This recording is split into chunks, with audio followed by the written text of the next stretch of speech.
At my 32nd birthday dinner, my mother leaned over her expensive steak and whispered to my father, "While everyone is here, tell your son to go change the locks at her apartment."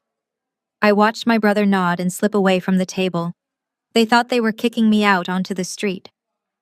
1 hour later, my brother returned paler than the linen tablecloth shaking as he whispered, "Mom, there are armed federal guards at her door." He had no idea the apartment he was trying to break into no longer belonged to me. Before I continue this story, let me know where you are watching from in the comments below. Hit like and subscribe if you have ever had to outsmart a toxic family member who tried to ruin your life. Let me take you back to how this entire disaster started. I am Maya, 32 years old, and I have spent my entire adult life building a real estate empire my family knows absolutely nothing about.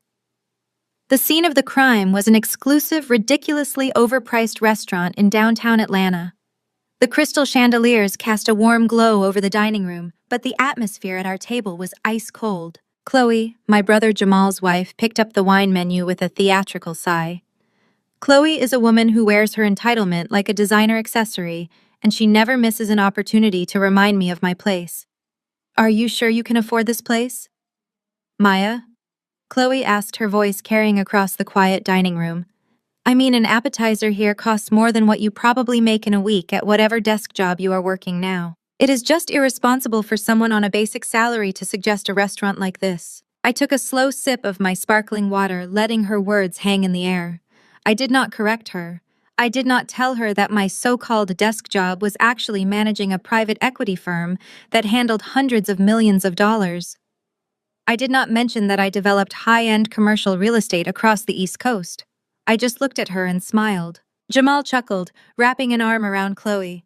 "Come on, babe, let her pretend she is a big shot for one night. It is her birthday after all. We can spot her if her card declines." My mother Vivian adjusted her pearls and looked at me with pure disdain.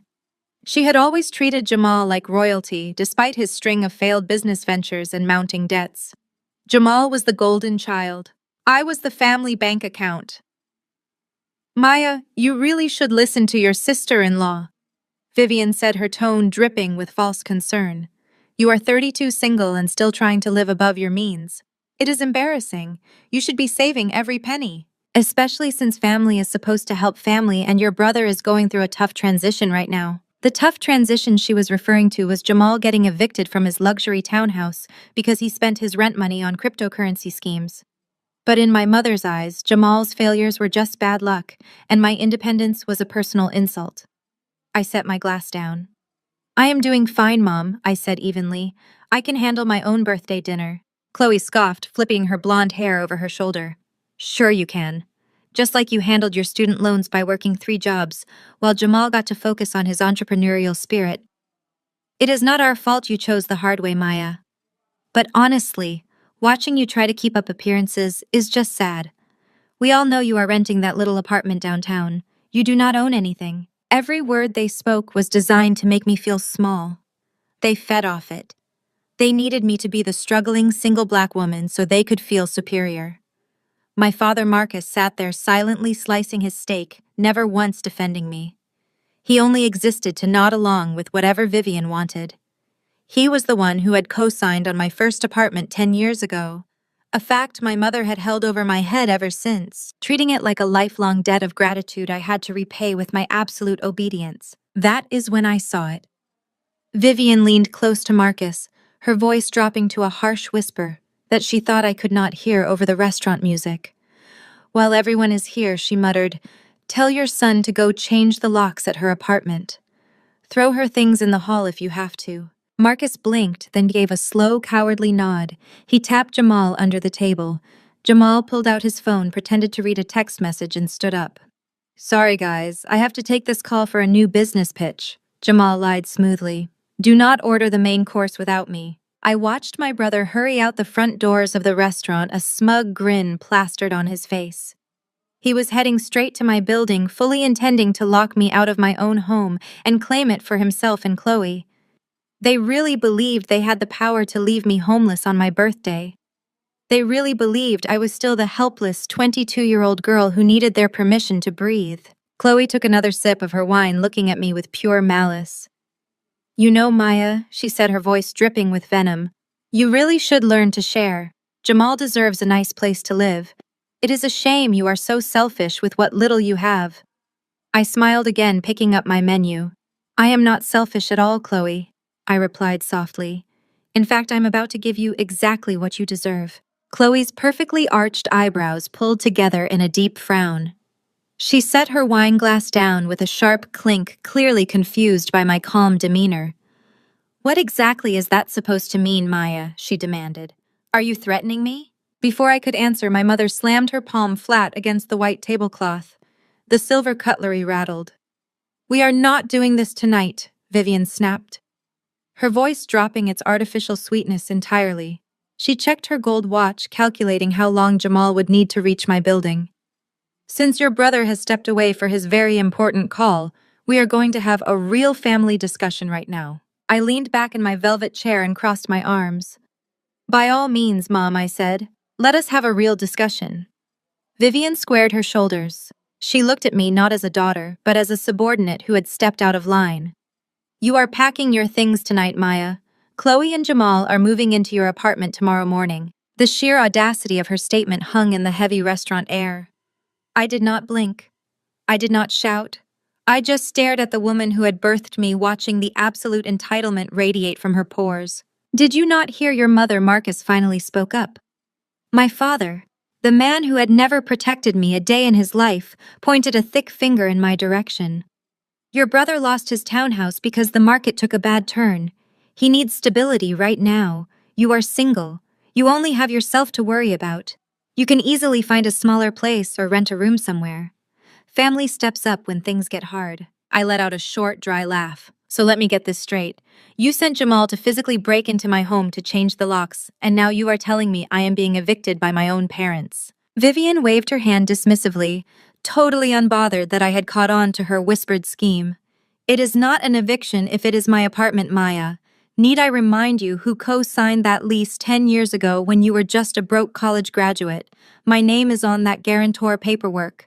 I have every legal right to transfer the occupancy to my son. You have been living there comfortably for a decade. It is time you paid your dues. Chloe chimed in, inspecting her manicured nails. Honestly, Maya, the place is incredibly cramped and the neighborhood is not exactly what I am used to. But we are willing to make the sacrifice and take it off your hands until Jamal closes his next big deal. You should be thanking us for taking over the lease. They were living in a complete delusion. My mother genuinely believed a 10-year-old co-signer's signature on a basic rental agreement gave her supreme authority over my life. She had no idea that I had bought out the entire building 3 years ago. I did not just own my penthouse. I owned the walls, the lobby, the elevators, and the ground they were standing on. But I was not ready to drop that bomb just yet. I wanted to see exactly how deep their greed went. I see, I said slowly, tracing the rim of my water glass. So Jamal gets my home. What else does he get? Marcus reached inside the breast pocket of his tailored suit jacket. He pulled out a folded piece of heavy stock paper and slid it across the table until it rested right next to my plate. He tapped it twice. We also need you to sign this, he said, his voice lowering to a demanding growl. It is a promissory note. Jamal has incurred some temporary debts with his previous landlords and a few investors. It is nothing he cannot handle eventually, but he needs immediate liquidity to clear his name and start fresh. I glanced down at the paper without touching it. The amount printed at the top in bold black ink was $150,000. You want me to take out a $150,000 loan for Jamal? I asked, keeping my tone deadly quiet. Vivian leaned forward, her eyes narrowing into cold slits. We are not asking, Maya. We are telling you. You have been hoarding your salary for years. You have no husband to support, no children to feed. What exactly are you doing with your money? Buying more cheap pantsuits. It is your duty as a black woman to lift up your brother. He is the man of this family. He carries the legacy. If he falls, we all fall. You are going to go to the bank on Monday, secure this loan, and transfer the funds to his account. The black tax. There it was. The toxic, suffocating expectation that because I was the unmarried daughter, my sole purpose on this earth was to be a beast of burden for the golden child. I was supposed to sacrifice my credit, my home, and my future to fund Jamal's delusions of grandeur. And if I refuse, I challenged meeting my father's gaze. Marcus scoffed, a nasty sound that drew a quick glance from a waiter passing by. If you refuse, we will ruin you. Your mother will contact the property management company and have you legally removed from the premises by tomorrow afternoon. I will personally call every contact I have in this city and make sure you cannot even rent a cardboard box. You will have no home, no family, and no support. You will be nothing, Maya, just like you were before we helped you. Chloe smiled, looking immensely satisfied. Just sign the paper, Maya. Do not make this harder than it has to be. You always have to be so difficult. The sheer level of manipulation was staggering. They had brought me to an expensive dinner under the guise of celebrating my birthday, only to execute a coordinated ambush to strip me of everything I had worked for. They thought they had backed me into a corner. They thought I was trapped, intimidated, and terrified of losing their approval. I picked up the promissory note. I looked at the absurd figure, then looked at the 3 people sitting across from me who shared my blood, but possessed none of my loyalty. I felt no sorrow. I felt no heartbreak. I only felt the cold, sharp thrill of absolute power. I folded the paper neatly in half. Then I folded it again. You are absolutely right about one thing, Dad, I said, my voice cutting through the ambient noise of the restaurant like a blade. Family should step up when things get hard, but you made one massive miscalculation tonight. Vivian frowned, her posture stiffening. What are you talking about? Stop stalling and sign the paper. I dropped the folded piece of paper directly into my half-full glass of water. We all watched the thick ink bleed and blur as the paper sank to the bottom. Chloe gasped. Are you crazy? That was a legal document. No, Chloe, I replied, picking up my napkin and dabbing my lips. That was a piece of trash. And I am done letting this family treat me like a landfill. Vivian slammed her hand on the table again, leaning so far forward I could smell the expensive wine on her breath. You ungrateful little brat. You think you can disrespect us in public. You think you can walk away from your obligations. I will make one phone call right now and have your belongings thrown into the street. Jamal is already there. He has the tools. He is changing those locks as we speak. You have nowhere to go tonight. I did not break eye contact. Call them, Mom, I challenged quietly. Call the property manager. Call whoever you think is in charge. Because you are going to be very disappointed when nobody answers. Marcus's face turned a dangerous shade of red. You are making a huge mistake, Maya. You are burning bridges you cannot afford to rebuild. I smiled, the most genuine smile I had worn all evening. I do not need your bridges, Dad. I own the whole river. The silence that followed my statement was absolute. For a fraction of a second, I saw a flicker of genuine confusion cross my father's face. He looked at Vivian, waiting for her to translate my defiance into something they could easily dismiss. My mother, true to form, let out a sharp, mocking laugh that echoed off the high ceilings of the restaurant. You own the river, Vivian repeated, her voice dripping with pure condescension. Listen to yourself, Maya. You read a few self-help books and suddenly you think you are a real estate mogul. You are a glorified secretary who got lucky with a decent salary. Do not sit here and speak to us in riddles. Marcus leaned forward, his face flushed with indignation. He pointed a trembling finger at the water glass, where the promissory note was currently dissolving into a cloudy mess of ink and pulp. You think ruining a piece of paper changes anything? I will have my lawyer draft another one tomorrow morning. You will sign it, and you will transfer the $150,000 to Jamal by Friday. You owe this family. You are going to pay your share of the black tax just like everyone else who makes it out. We gave you the foundation to succeed. The sheer delusion in his voice made my blood run ice cold. I placed my hands flat on the table, leaning in so they could hear every single word clearly. You gave me a foundation. I asked, my voice dangerously low. Let us talk about that foundation, Dad. Let us talk about the exact price of this so-called family tax you think I owe. Because from where I am sitting, I paid my debt in full exactly 10 years ago. Vivian shifted uncomfortably in her chair, her eyes darting away for a split second. She knew exactly what was coming, but I was not going to let her hide from it anymore. I was 22 years old. I continued holding my mother's gaze until she was forced to look back at me. I had just graduated and was trying to rent my very first apartment. Do you remember what happened, Mom? Because I remember sitting in a leasing office, humiliated, being told my credit score was completely destroyed. I found out that my own mother had stolen my social security number to open 3 different credit cards in my name. Chloe frowned, looking back and forth between us. Wait, what is she talking about? I am talking about the $40,000 of debt Vivian racked up on luxury vacations and seed money for Jamal's first failed business venture, I said, never taking my eyes off my mother. She maxed out cards in my name and left me to deal with the fallout. I had to work 3 different jobs. I worked nights, weekends, and holidays, sleeping 4 hours a night, just to pay off debt that was not mine. I did it because I was foolish enough to want to protect you. I did it so my own mother would not go to federal prison for identity theft. That was my black tax. I paid it in blood and sweat when I was 22. I am not giving this family another dime. Marcus slammed his fist against the table, rattling the silverware. How dare you bring up ancient history? Your mother made a mistake during a difficult financial period. We moved past that. Jamal needs you now. He does not need me, I corrected sharply. He needs a reality check. He is a 34-year-old man who cannot even keep a roof over his own head without mommy and daddy extorting his younger sister. That was when Chloe decided to jump into the ring. She crossed her arms, her face twisting into a sneer of pure disdain. She had married into this family 5 years ago, and she had absorbed their entitlement perfectly. This right here is exactly why you are 32 and completely alone. Maya. Chloe said, her voice loud enough to turn heads at the neighboring tables. You are so defensive and calculating.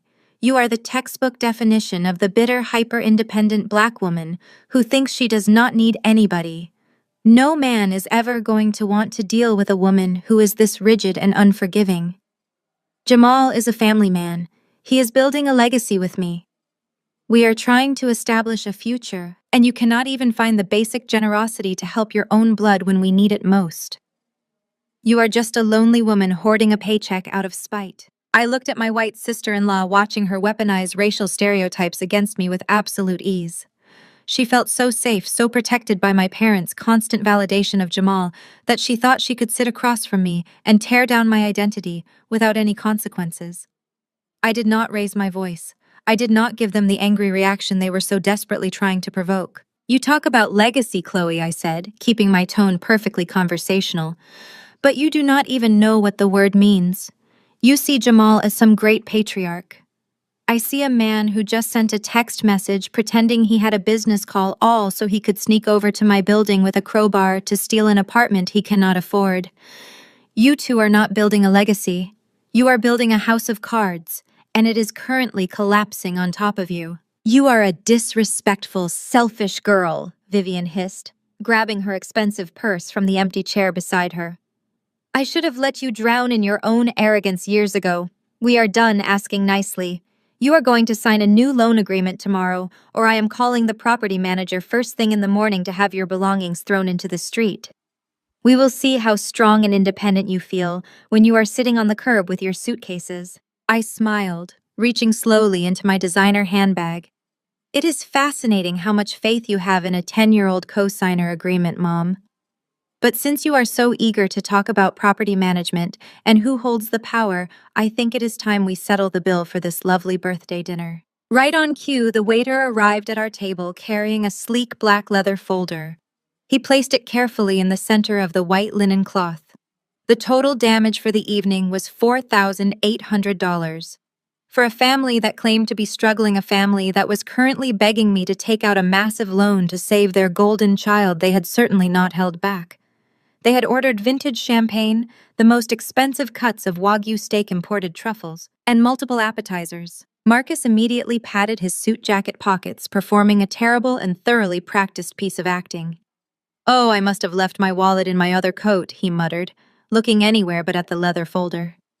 Chloe suddenly found the restaurant's ceiling architecture incredibly fascinating, refusing to make eye contact with anyone.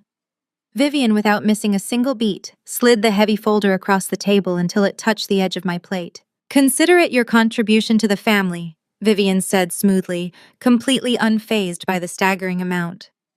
Since you are so determined to be ungrateful and difficult about the loan, the least you can do is pay for your own birthday celebration. Besides, Jamal is not here to split it. He is busy doing the heavy lifting for his future. Just put the bill on whatever credit card you have left, and let us be done with this. I did not argue. I did not complain or shed a single tear like I would have a decade ago. Instead, I reached into my bag and pulled out a solid titanium American Express Centurion card, the black card. I placed it gently on top of the receipt.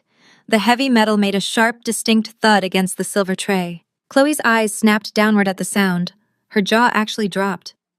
As someone obsessed with wealth status and climbing the social ladder, my white sister-in-law knew exactly what that piece of metal meant. You cannot get a black card by simply filling out an application. You have to be invited, and you only get that invitation if you are moving hundreds of thousands of dollars on a regular basis. Vivian stared at the black metal, her brain clearly struggling to process the visual information in front of her. "Where did you get that?" she demanded, her voice entirely losing its commanding edge. "Did you steal it from your boss? Are you committing fraud again, Maya? I swear to you I will not cover for your mistakes this time." I signaled the waiter, who promptly stepped forward to process the payment. "I am not committing fraud, Mom," I said, keeping my posture perfectly relaxed. "And for the record, you never covered for me. I earned this card." I sat back in my chair, folding my hands in my lap as I watched the panic slowly begin to replace the arrogance on their faces. You see, I am not a glorified secretary. I am not a basic corporate employee trying to scrape together rent money at the end of every month. For the last 5 years, I have been the managing partner and chairwoman of a private equity firm specializing in high-end commercial real estate development.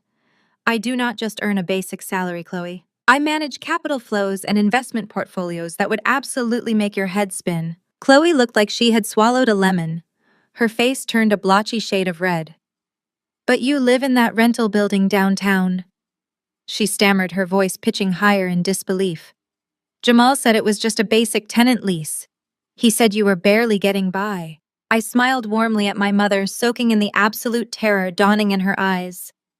"That brings me back to your threat, Mom. You said you were going to call the property management company tomorrow morning to have me evicted because you co-signed my lease 10 years ago. It is a brilliant, vicious plan, really. Except for one minor detail. That guarantor lease was terminated 8 years ago when I bought my first investment property. And the high-rise building I live in now, the one you think you can kick me out of, I do not rent there. My firm bought the entire tower 3 years ago. I am the property manager. I am the owner." Marcus gripped the edge of the table so hard his knuckles turned white. Vivian's face drained of all color, leaving her looking suddenly very old and very fragile. "You are lying," Vivian whispered, though the raw fear in her eyes told me she already knew I was telling the absolute truth. "You are just trying to scare us. You are bluffing to get out of helping your brother." "I am not trying to scare you," I said calmly, leaning forward so they could not escape my gaze. "I am trying to warn you. You sent Jamal to my building tonight. You sent your precious, untouchable golden child to break into my penthouse thinking it was just a cheap rental unit you had legal rights to. You told him to bring tools, change the locks, and throw my belongings into the hallway." The waiter returned, handing me the receipt to sign. I tipped him generously, pocketed my card, and turned my attention back to the 3 people who were currently experiencing their worst nightmare. "Do you know what kind of security a luxury residential tower like that employs, Dad?" I asked softly. "Do you know who rents the other penthouses on my specific floor? I will give you a hint. They do not take kindly to desperate broke men with crowbars trying to pry open their neighbors' doors in the middle of the night." Chloe grabbed her phone, her hands shaking so badly she dropped it onto her lap. She scrambled to pick it up, frantically dialing Jamal's number. It went straight to voicemail. She tried again. Nothing. "Where is my husband?" Chloe demanded, her voice cracking with panic. "What did you do to him?" "I did nothing to him," I replied, picking up my glass of sparkling water. "I have been sitting right here having dinner with my loving family. Jamal chose to play burglar. Jamal chose to follow Mommy's terrible advice. Whatever happens to him tonight is the direct result of his own greed and your collective stupidity." Vivian clutched her chest, breathing heavily, as if the air in the restaurant had suddenly grown thin. "You need to call your security desk right now," she commanded, though it sounded more like a desperate plea. "You need to tell them he is your brother. You need to call them off before he gets hurt." I took a slow, refreshing sip of my water. "Why would I do that, Mom? You told me family steps up when things get hard. Well, things are about to get incredibly hard for Jamal, and I think it is time he learned how to step up and face the consequences." Chloe's face twisted into a mask of pure, unadulterated rage. The panic over her husband's impending arrest quickly morphed into a vicious, desperate need to tear me down. She slammed her hands onto the table, leaning across the white linen, her voice pitching into a shrill, hysterical frequency that caused diners 2 tables over to stop eating and turn their heads. "You are a monster!" Chloe hissed, her eyes wide and wild. "You are sitting there acting like some untouchable queen, but you are just a miserable, empty shell. Do you hear me? This right here, this exact attitude is why you are 32 years old and completely alone. That is why you do not have a husband. That is why you do not have a family of your own." I did not flinch. I took a slow breath and let her completely unravel. "You think you are so special because you have some money?" Chloe continued, her voice growing louder, weaponizing every stereotype she had quietly harbored for the last 5 years. "But you are a walking cliché, Maya. No man is ever going to want you. No man can stand a strong black woman who is so rigid, so deeply masculine, and so petty that she calculates every single penny with her own flesh and blood. You are suffocating. You are toxic. You expect everyone to bow down to your independence, but you are just pushing everyone away because you are entirely incapable of love." My mother sat frozen, watching her white daughter-in-law hurl racialized, gendered insults at me. Vivian did not say a single word to defend me. Marcus simply stared at his empty plate. Their silence was deafening, but it was exactly what I expected. They were perfectly willing to let Chloe use my race and my womanhood as a weapon, as long as it served their ultimate goal of breaking my spirit and bringing me back under their control. I picked up my napkin, slowly wiping a non-existent spot from the corner of my mouth. I placed the cloth back on the table, folding my hands together with deliberate precision. "Are you quite finished, Chloe?" I asked, my voice carrying a terrifying calm that made her briefly snap her mouth shut. "You feel very bold right now," I said, leaning in just an inch. "You sit there wrapped in a designer dress paid for by my mother's credit card, and you think you have the right to dissect my identity. You married the golden child because you thought you were marrying into generational wealth. You saw a charismatic black man whose parents flaunted a certain lifestyle and you thought you had hit the jackpot. You wanted the aesthetic of black excellence without doing a single day of the actual work." Chloe's face flushed a deep, mottled crimson. She opened her mouth to argue, but I cut her off instantly, leaving her no room to breathe. "Do not interrupt me," I commanded, projecting the exact authority I used in boardrooms full of aggressive executives. "You want to talk about the strong black woman trope? Let us talk about it. This family expected me to be the mule. They expected me to carry the weight of Jamal's continuous failures on my back, to endure financial abuse, to swallow my pride, and to smile while they handed my hard-earned resources over to you. Because that is what the strong black woman is supposed to do, right? She is supposed to suffer in silence. She is supposed to be the bedrock that everyone else stands on, even as she is slowly crushed to death by their endless demands." I looked directly at my mother, who immediately averted her eyes, unable to hold my gaze. "Well, I reject the position," I declared, my voice echoing with absolute finality. "I am not your foundation. I am not your safety net. And I am certainly not the emotional punching bag for a woman who cannot even afford the rent on the apartment she is currently packing her bags to leave." I turned my attention back to Chloe, watching the tears of pure frustration well up in her eyes. Her entire reality was fracturing, and she had no defense mechanism left other than cruelty. "You say no man can stand me because I calculate every penny," I said, smoothly leaning back in my chair. "But my ability to calculate is exactly why I am sitting here with absolute freedom while your husband is currently experiencing the harsh reality of the criminal justice system. You thought you could mock my independence. You thought my lack of a wedding ring was a weakness you could exploit. But my independence means no one can legally bind me to your catastrophic debt. My independence means I hold the deed to the very property you tried to steal. You rely on Jamal for survival, and Jamal relies on my parents, and my parents were banking on me. I am the top of the food chain in this family, Chloe.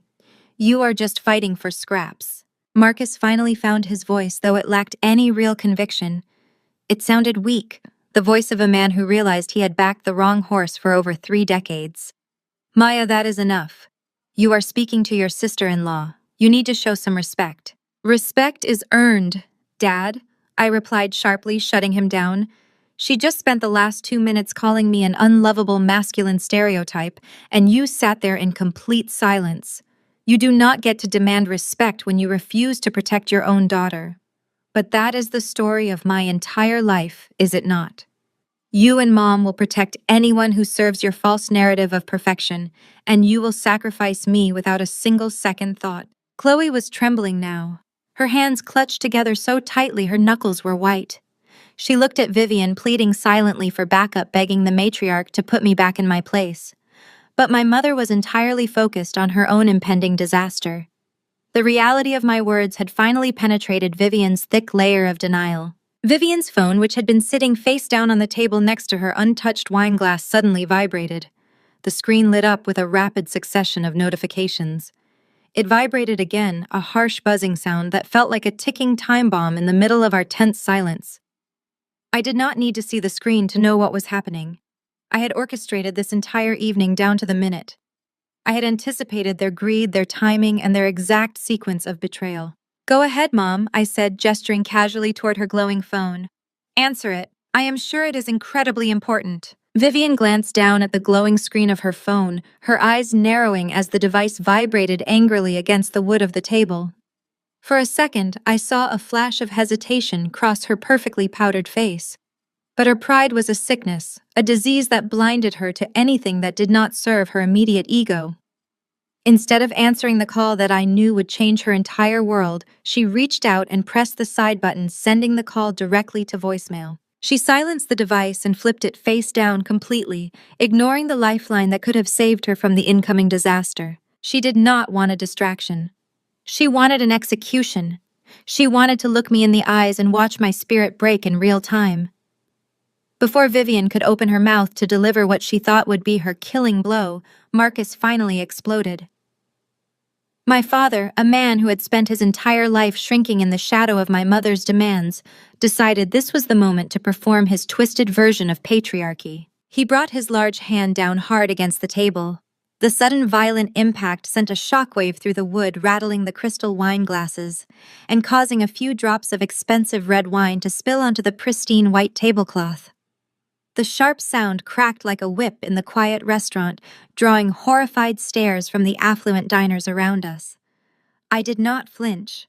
I just stared at the red stains spreading across the linen, a perfect physical manifestation of the mess they were making of their own lives. You are an absolute disgrace. Marcus growled, his voice a low, trembling rumble of fury.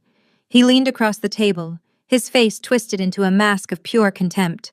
You sit there with your expensive clothes and your arrogant attitude talking down to the people who gave you life. You are a profound disappointment, Maya. We gave you everything. We put a roof over your head. We clothed you. We made sure you had the tools to survive in a world that does not care about black women. And this is how you repay us.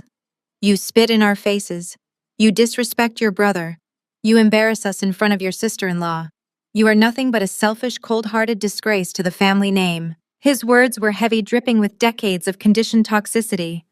This was the ultimate weapon of the black tax, the heavy guilt trip designed to make me feel as though my very existence was a debt I could never fully repay. In his mind, my financial independence was not an achievement to be celebrated. It was an act of profound betrayal. I was a runaway asset, a resource that had dared to build boundaries instead of writing blank checks. I looked at the man who was supposed to be my protector. You did not give me the tools to survive, Dad. I said, my voice eerily calm against his raging anger. You gave me the tools to survive you. There is a massive difference. Vivian let out a sharp, breathless laugh. It was a cold, cruel sound that held absolutely no warmth.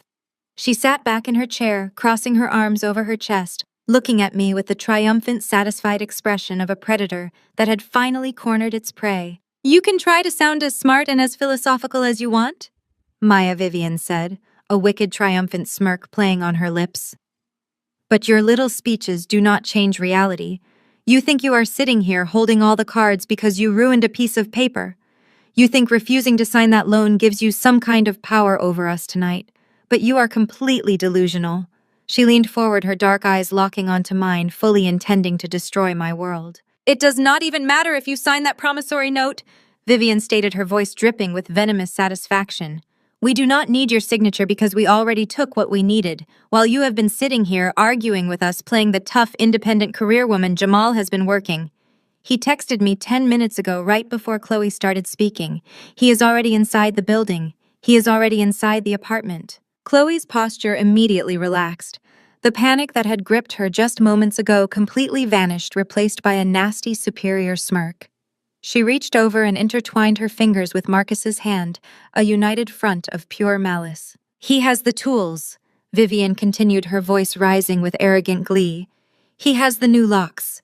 He is taking your designer clothes, your expensive shoes, and all your little self-help books, and he is tossing them right into the hallway corridor. You refused to help your brother willingly, so we made the decision for you. Jamal and Chloe are moving in tonight, and you, Maya, you are going to walk out of this restaurant with nothing but the purse on your lap." The absolute cruelty of her declaration hung in the air. They had coordinated a dinner on my 32nd birthday specifically to keep me distracted while my brother broke into what they believed was my rental unit. They were gleefully picturing me returning to an apartment building late at night, only to find my keys useless and my personal belongings treated like garbage. "You have no home to go back to," Vivian declared, delivering the final crushing blow. "You are going to have to find a hotel room tonight, assuming your credit cards are not maxed out. You are out on the street. That is what happens when you turn your back on your blood. You end up entirely alone." They looked at me, all three of them, waiting for the tears. They were hungry for the breakdown. They wanted me to drop my calm facade, to panic, to beg my father to intervene, to apologize to my mother, and promise to write the check if she would just call Jamal and tell him to stop. They wanted the strong, unbothered woman to shatter into a million desperate pieces right there in the middle of the restaurant. They had engineered the perfect scenario of complete emotional and physical isolation. My mother, my father, and my sister-in-law had formed an impenetrable wall of hostility, effectively throwing me to the wolves with absolute joy. I looked at my father, who was nodding in agreement with Vivian's cruel declaration. I looked at Chloe, who was practically vibrating with excitement at the thought of stealing my home. And finally, I looked at my mother, who wore the proud expression of a general who had just won a brutal war. It was the most liberating moment of my entire life. Any lingering shred of guilt, any tiny microscopic fragment of daughterly obligation I might have still harbored deep in my chest, evaporated into nothingness. They had just given me the greatest birthday gift I could have ever asked for. They had given me absolute, undeniable proof that I owed them absolutely nothing. I did not cry. I did not raise my voice or beg for mercy. I reached out and gently moved the spilled red wine away from my side of the table. "You really thought of everything, Mom," I said, keeping my voice perfectly level, soft, and entirely devoid of panic. "You planned a birthday dinner to trap me here. You sent your golden boy to do the dirty work. You even brought an audience to watch me fail. It is a brilliant strategy. It truly is." Vivian's smirk faltered for just a fraction of a second. My lack of hysteria was throwing her off script. "Do not try to act tough, Maya," she snapped, her tone defensive. "You have nowhere to go. You are homeless." I smiled, a genuine, relaxed expression that made Marcus shift uncomfortably in his chair. "I am not acting, Mom," I replied, my eyes burning into hers. "I am just sitting here marveling at the fact that you are so blinded by your own greed, you have completely failed to realize who you are actually dealing with. You think Jamal is clearing out my apartment right now. You think he is taking out the trash. But the only thing Jamal is doing right now is begging for his freedom." Before Vivian could process the weight of my words, before she could even open her mouth to scream or demand an explanation about Jamal, the heavy, polished atmosphere of the restaurant intervened. A waiter in a crisp white jacket stepped up to our table, moving with the silent, practiced grace of high-end hospitality. He was completely oblivious to the radioactive tension radiating from our seats. With a polite, professional nod, he placed a sleek, black leather folio directly in the center of the white tablecloth. "I hope the birthday celebration was to your absolute liking this evening," he said smoothly, bowing his head just an inch before stepping back and disappearing into the crowd of affluent diners. The arrival of the bill acted like a sudden reset button for my family. The immediate physical threat of financial responsibility temporarily overrode Vivian's confusion about my warning regarding Jamal. They had spent the entire evening gorging themselves on the finest items the menu had to offer, and now it was time for their favorite part of the night. It was time for the choreographed performance they had perfected over decades. I watched the theater unfold with a sense of clinical fascination. It was like observing a pack of scavengers responding to a conditioned signal. Marcus was the first to act. My father, who had just spent the last 20 minutes aggressively demanding I take out a massive loan to save his golden child, suddenly seemed to shrink. He patted the breast pockets of his custom-tailored suit, his face contorting into an expression of exaggerated, utterly unconvincing surprise. "Well, would you look at that?" he muttered, not making eye contact with anyone at the table. "I must have left my primary card in the glove compartment of the car. I only have a few dollars in cash on me." It was a pathetic Oscar-losing performance. A man who claimed to be the patriarch, the head of the family legacy, suddenly incapacitated by a leather folder. Chloe did not even bother to offer an excuse. The moment the folio hit the table, she snatched her phone from her lap and pressed it against her ear. She turned her entire body away from the table, staring intensely at a blank wall while having a completely fabricated, urgent conversation with a non-existent person. "Oh my goodness, really?" she whispered loudly into the dead receiver. "No, tell the babysitter I will be right there. Just hold on." She was a master at avoiding accountability, perfectly happy to insult my race and my womanhood, but entirely unwilling to chip in for the vintage champagne she had been guzzling all night. That left Vivian. My mother did not shrink, and she did not pretend to look away. She thrived in these moments. She believed that forcing me to pay was the ultimate assertion of her dominance. It was her way of putting the unruly, independent daughter back in her rightful place. Vivian reached out with her manicured hand. She did not even open the leather folder to check the total. She simply pressed her fingertips against the smooth black surface and slid it across the linen tablecloth. The heavy folder came to a stop, right against the base of my water glass. I looked down at it, then back up at her. Vivian's lips curled into a cold, arrogant smirk. She had quickly convinced herself that my previous statement about Jamal begging for his freedom was nothing more than a desperate, pathetic bluff. In her mind, I was just trying to distract them from the reality of my impending eviction. "You can drop the dramatic fairy tales about your brother Maya," Vivian said, her voice dripping with venomous authority. "You think you can scare us with these ridiculous lies about police and armed guards. Jamal is fine. He is securing his future, which is exactly what you are going to do right now by paying this bill." She leaned back in her chair, crossing her arms like a queen demanding tribute from a peasant. "Consider it a display of basic respect," she commanded. "You want to sit here and talk a big game about how independent you are. You want to act like you do not need this family. Then prove you are so successful. Pay for the dinner. Pay for the people who gave you life and put up with your endless, exhausting attitude. It is the absolute bare minimum of filial piety you owe us." The sheer audacity of her entitlement was breathtaking. I reached out and slowly opened the leather cover. The printed receipt stared back at me. The total at the bottom was $4,800. I scanned the itemized list, taking in the sheer gluttony of their betrayal. They had ordered 3 bottles of Dom Perignon, knowing full well I preferred sparkling water. There were charges for imported truffles, Osetra Wagyu steaks, and towers of fresh seafood. They had treated this restaurant like an all-inclusive resort, racking up a bill that was more than most people made in a month, all while actively plotting to leave me homeless on the street. This was the essence of the black tax they expected me to pay. It was not just about helping family in times of need. It was about financing their delusions of grandeur. It was about allowing them to live a luxury lifestyle on my dime, while they simultaneously degraded my existence and plotted my financial ruin. They wanted me to fund the very same hands that were currently trying to strangle my future. "You are hesitating, Maya," Vivian taunted, mistaking my quiet observation for panic.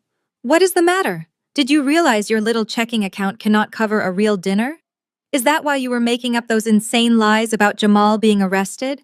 To distract us from the fact that you are completely broke." Marcus cleared his throat, leaning back into the conversation now that Vivian had firmly established the power dynamic. "Just put it on whatever credit cards you have left, Maya," he ordered gruffly. "And then on Monday, you are going to march into the bank and sign that promissory note for your brother. You are going to stop this rebellious nonsense and remember your place in this family hierarchy. We are done playing games with you. Chloe, still holding the phone to her ear, shot a smug sideways glance in my direction. She was waiting for the inevitable moment when my card would decline. She was practically vibrating with the anticipation of watching the waiter return to tell me I had insufficient funds, ready to use my humiliation as the ultimate proof that I was exactly the failure they desperately needed me to be. They thought the $4,800 bill was a punishment.